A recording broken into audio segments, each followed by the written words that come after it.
The very first chair that we saw was a Bertolini chair, and we liked it. We talked to a lot of companies and got a lot of free sample chairs. They were very, very heavy.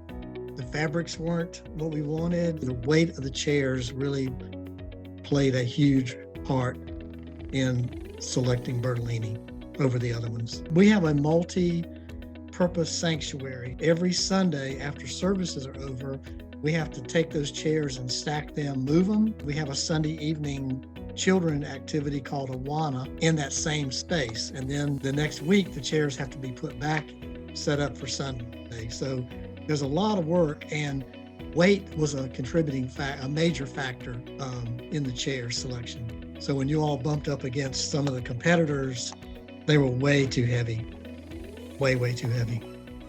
And we've got a couple of those free chairs around our office from other companies. And every time I go to move one, I'm like, man, these things are heavy.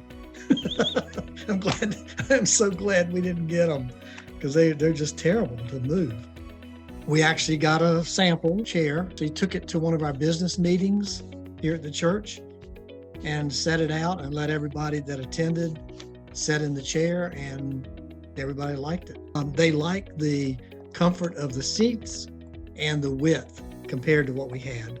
Everybody likes the comfort. When they walk in, it's much better than the old red chairs and wooden ones, very heavy. So if you ever had to move those chairs, you really appreciate these. The thing I liked about Diane is she was not high pressure. There would be times that we would go for weeks and weeks and she would not hear from us. That was because we're looking at other vendors. But every time I called her, she sent me exactly what we needed. She was sending us like 15 samples of fabric. Everything from Diane's standpoint was very clear. The pricing, all the options. She was very good to work with. I loved working with her. She gave me the estimated ship date, and it was right in that time frame. We had the chairs off the truck in the sanctuary and lined up within a little over an hour. If you're not a multi-purpose facility, then maybe chair weight's not a big deal, but you make sure you know what your biggest decision points are going to be in your chair selection criteria. If I needed chairs, that's where I would go. I would go back to you guys. It's sort of a no-brainer.